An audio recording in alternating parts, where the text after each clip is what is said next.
Mohon maaf, gue nontonnya tuh sampai kayak dikit-dikit gue kayak gitu-gitu loh, saking jayusnya.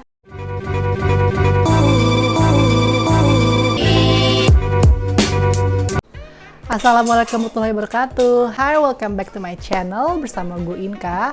Jadi sekarang gue mau nge-review sebuah film. Ini film kali ini diproduksi oleh Sony, sebuah kisah klasik fairy tale gitu ya.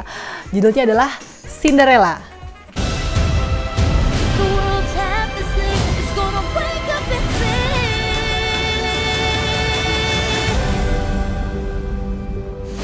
They're glass? Any way you can make them more comfortable? No. Jadi film Cinderella versi 2021 ini bisa ditonton di streaming Amazon Prime Video. Oke, jadi untuk sutradaranya yaitu Kay Cannon sebagai sutradara dan penulisnya. Lalu untuk Cinderellanya memerankan adalah Camila Cabello, dia adalah seorang penyanyi ya terkenal banget di Amerika.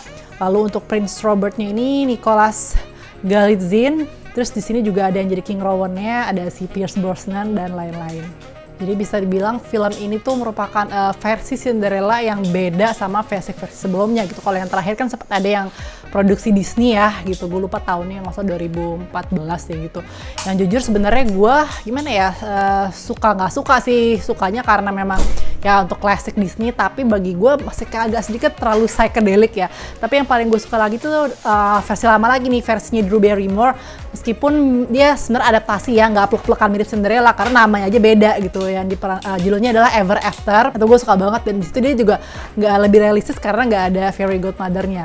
Dan bagaimana dengan Cinderella versi Sony ini? Ya, kalau ngomongin sinopsis sudah tahu lah ya, Cinderella itu ceritanya tentang apa? Seorang anak yatim yang tinggal bersama ibu tiri dan kedua kakak tirinya yang jahat gitu. Lalu dia ketemu pangeran dan kehilangan jam 12 malam, dia harus kehilangan wujud cantiknya berubah jadi Upik Abil lagi, kayak seperti itulah gitu. Tapi ini yang bikin beda adalah di sini ceritanya settingnya zaman dulu, tapi dengan bahasa-bahasa zaman sekarangnya ya, bahasa-bahasa slang zaman sekarang. Tetap dengan musikalnya, dan musiknya ini lagu-lagunya tuh bukan lagu original karena dia ngambil dari lagu-lagu orang gitu yang pernah terkenal pada zamannya, pada eranya kayak gitu macam-macam, mulai dari lagunya Queen, lagunya Jennifer Lopez, apalagi ya, dan lain-lain lah. Yang paling mencolok di sini adalah si fairy godmother-nya ya, bentukannya begindang ya, seperti itulah pokoknya.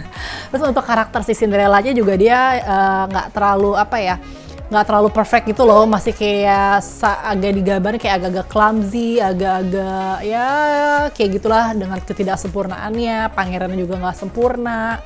Untuk hal yang gue suka dulu ya dari film ini ya, gue menghargai ya production design-nya yang lumayan lah. Oke, wardrobe-nya menarik sekali, bagus gitu. Terus juga untuk karena memang mereka tidak pakai musik original ya, alias musik-musik yang udah terkenal pada zamannya. Jadi mau nggak mau lo akan ada saatnya lo kayak bisa sing along bareng, lo kayak nikmatin lagunya bareng gitu. Meskipun ada beberapa lagu menurut gue kayak kurang pas aja gitu, momennya tuh kurang pas, tiba-tiba dikasih lagu gitu.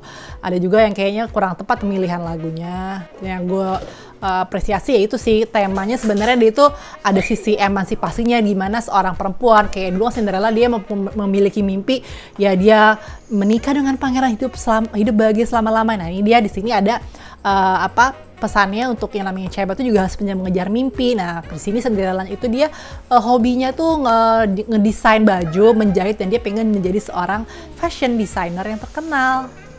Dan untuk hal yang gue gak suka dari film ini lumayan banyak ya. Yang paling ketara banget ini kayak skripnya sih kayak dangkal banget.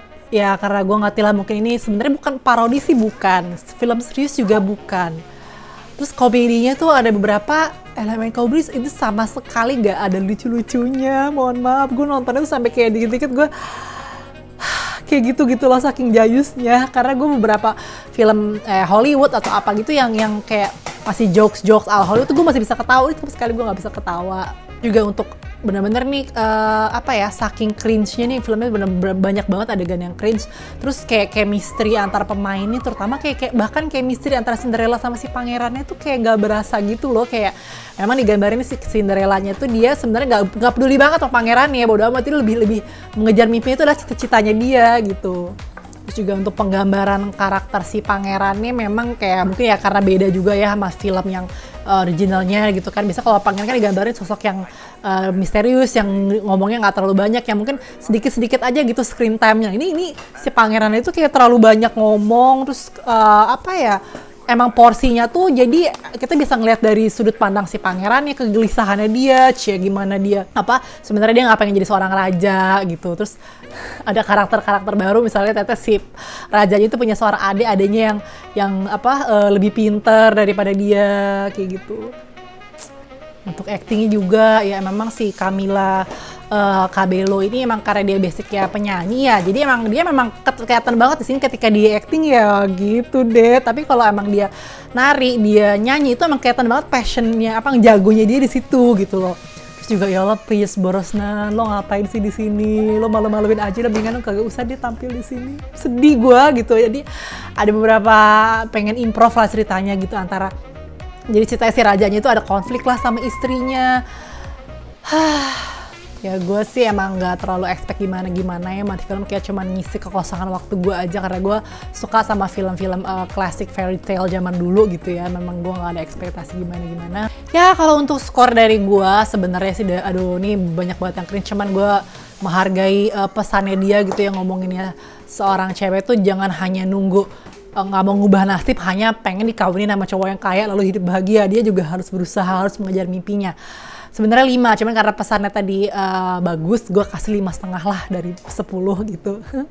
Ya bagaimana mungkin yang udah nonton atau nggak tertarik sama sekali buat nonton, ada yang lihat trailer aja udah males, ya udahlah cari filmnya juga nggak apa-apa. Tapi kalau lo udah punya pendapat sama atau pendapat beda, silahkan add terus kolom komentar. Terima kasih udah menonton, jangan lupa dukungan untuk like, share, dan subscribe video ini kalau kamu suka. See you on the next video, bye-bye.